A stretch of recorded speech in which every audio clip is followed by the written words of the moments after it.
Hello friends. आज मैं आपको बताने वाली हूँ, आज हम डिस्कस करेंगे मॉडल्स ऑफ टीचिंग के बारे में। हाँ जी, ये BEd first year learning and teaching की यूनिट 2 का टॉपिक है, models of teaching. Let's start. Meaning, the word model can be use in two ways. Model, पहले तो मॉडल्स ऑफ टीचिंग में से हम करेंगे वर्ड मॉडल है क्या।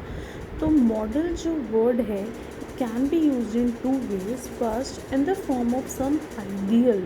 In the form of some ideal means कि जैसे कहते हैं ना कि आप किसी को इतना एडमायर करते हो, आप उस किसी को कितना मानते हो, उसकी जो भी मतलब फ़िलॉसफी ऑफ लाइफ है या जो भी उसके अचीवमेंट्स है, उससे आप इतने इंस्पायर्ड हो कि आप उसको अपना रोल मॉडल मानते हो।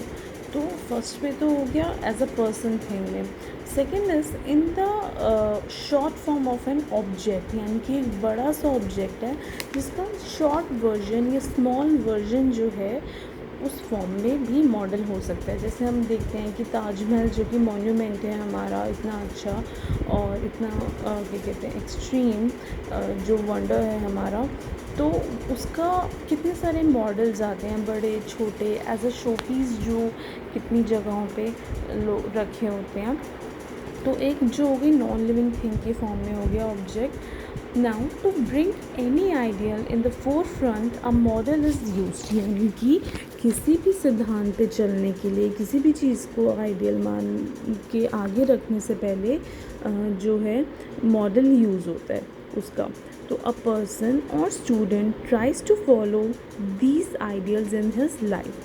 तो एक पर्सन या स्पेसिफिकली स्टूडेंट जो है वो इन्हीं आइडियल्स को अपनी लाइफ में फॉलो करना चाहता है। फॉर एग्ज़ाम्पल, जैसे कि एक टीचर जो है वो अपने आप को एज अ रोल मॉडल जो है प्रेजेंट करता है बच्चों के सामने, अपनी क्लास के सामने, अपने स्टूडेंट्स के सामने एज अ रोल मॉडल वो रिएक्ट करता है। क्योंकि वो ही अगर एक टीचर ही जो भी है इंस्पायरिंग होगा, अच्छी एटीट्यूड बिहेवियर होगा, तो बच्चे क्या करेंगे, उन्हीं कदमों पे, उन्हीं जो भी वैल्यूज़ हैं उसी को अडॉप्ट करेंगे, उसी पे चलना चाहेंगे। तो similarly, short form of any object is also used as a model. For example, if engineer wants to prepare the outline of any dam, they can make a small model to see how it's working.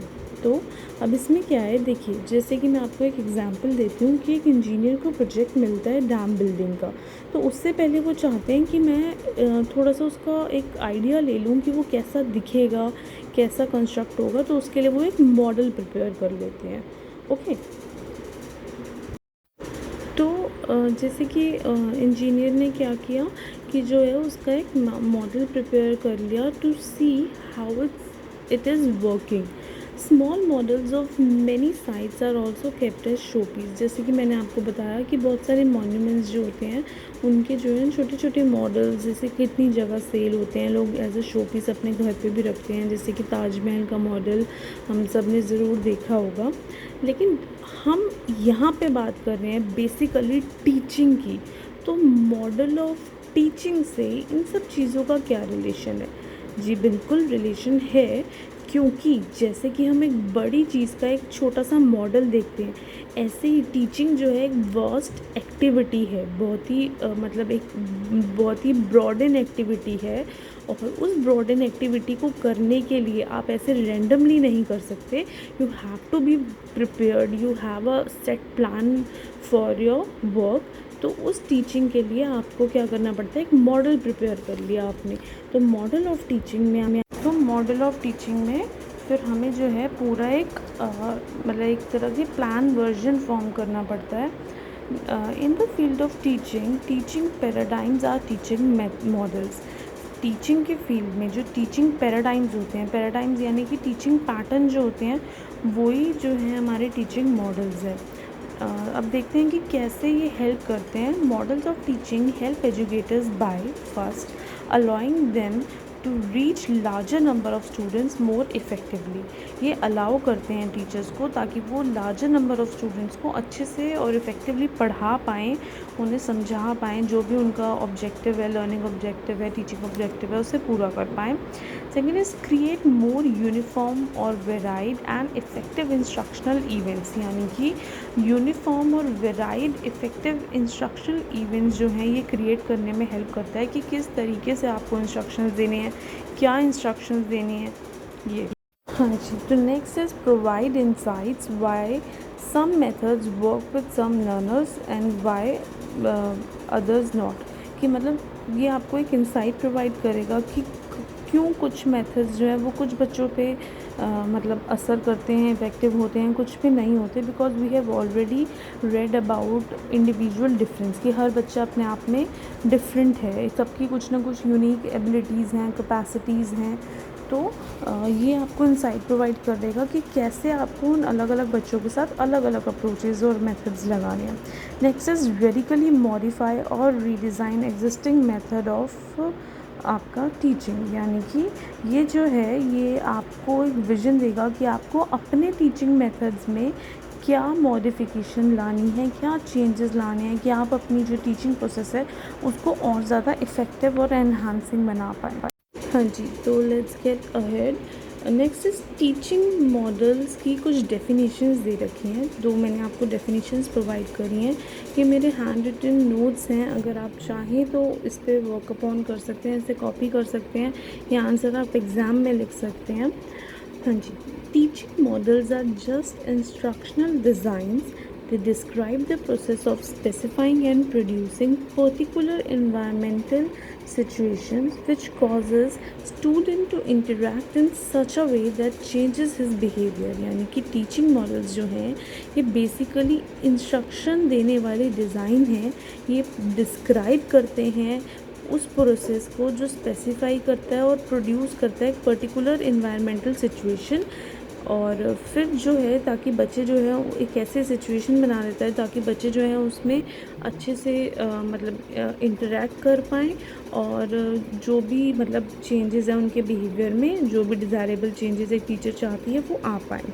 Next, teaching model is a pattern और plan which can be use to shape a curriculum और course, to select instructional material and to guide a teachers action. यानी कि teaching model जो है वो एक pattern है या एक प्लान है जो कि यूज़ होता है एक करिकुलम या कोर्स को शेप देने के लिए, और इंस्ट्रक्शन मटेरियल्स जो हैं वो आपको गाइड करते हैं टीचर के एक्शन को, कि टीचर को किस तरीके से एक्शन लेना है, टीचर को किस तरीके से जो है रिएक्ट करना है, कैसे पढ़ाना है कि बच्चे जो हैं वो जो भी मतलब कंसेप्ट है, टारगेट सब्जेक्ट मैटर है, उसे अच्छे से वो सीख पाएँ। तो ये टीचिंग मॉडल जो है ये बेसिकली वो प्लान है जो ये सब टीचर को प्रोवाइड करते हैं ताकि वो अच्छे से जो भी अपना कोर्स ऑफ कंडक्ट है वो उसको फॉलो कर पाए, करिकुलम को पढ़ा पाए। तो नेक्स्ट आपको मेंशन करनी है इसमें इंस्ट्रक्शनल स्ट्रैटेजीज़। मैंने इनको यहाँ पे एक्सप्लेन नहीं कर रहा है, and there is no such needs कि आप इसको एग्ज़ाम में फुल एक्सप्लेन करें। आप चाहें तो 1 और 2 लाइन डिस्क्रिप्शन दे सकते हैं, मैं आपको वर्बली समझा देती हूँ।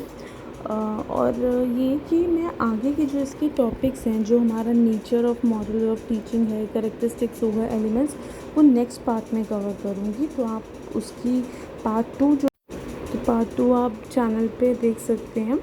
हाँ जी, तो इंस्ट्रक्शनल स्ट्रैटेजीज़ क्या हैं? Strategies determine the approach of teacher may take to achieve learning objective.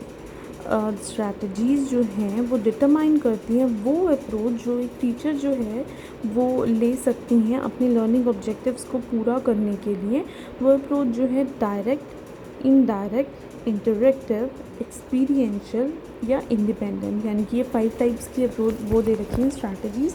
Direct यानी कि आपने कुछ भी जो भी आपका मतलब थॉरो आपने एक प्लान कर लिया कि हाँ ये चीज़ें हैं, ये मुझे बच्चों को समझानी है, और आपने क्लास में जाके डायरेक्शंस दिए, बच्चों को समझाया और डायरेक्टली इन्फॉर्म करा सब्जेक्ट के बारे में, और उन्होंने ना ज़्यादा क्वेश्चन करा तो आपने उनको समझाया, जिसमें आप एक्टिव मतलब टीचर जो है वो एक्टिव रोल प्ले कर रही थी, बच्चे जो हैं वो ज़्यादातर पैसिव प्ले कर रहे थे। इनडायरेक्ट में क्या होता है कि जिसमें थोड़ा सा जो है बेसिकली बच्चे पढ़ते हैं, वो आपसे क्वेश्चन कर लेते हैं, फिर आप टॉपिक को उन्हें समझाते हो, तो वो इनडायरेक्ट स्ट्रैटेजी हो गई। इंटरैक्टिव स्ट्रैटेजी में क्या है कि एक इंटरेक्शन होता है स्टूडेंट और टीचर के बीच में, डिस्कशन होता है जो भी सब्जेक्ट मैटर है उसको लेकर, वेरियस पॉइंट्स, वेरियस जो भी मतलब पॉसिबिलिटीज़ होती हैं सब्जेक्ट मैटर की, वो डिस्कस करी जाती हैं और टीचर जो है उनको फिर एक्सप्लेन करती हैं, तो वो इंटरैक्टिव टीचिंग हो गई। फिर आती है एक्सपीरियंशियल टीचिंग, मतलब स्ट्रैटेजी एक्सपीरियंशियल में आप एक पर्टिकुलर एक्सपीरियंस प्रोवाइड करते हो, जैसे कि लैब में ले जाकर या कोई एक्टिविटी कंडक्ट करवा कर, जिसमें बच्चे जो हैं वो एक्टिव रोल प्ले कर रहे होते हैं, टीचर एक फैसिलिटेटर की तरह मतलब उनकी हेल्प करती है, बस आप बच्चों को एक एक्सपीरियंस प्रोवाइड कर रहे हो। इंडिपेंडेंट में आप बच्चों को मतलब उनकी ओन पे छोड़ देते हो कि वो सब्जेक्ट मैटर को पढ़ेंगे और वो उसको जो है खुद ही एलैबोरेट करके अंडरस्टैंड करने की कोशिश करेंगे। बेसिकली ये हायर क्लासेस में होता है। तो let's discuss the rest of the topic in next part.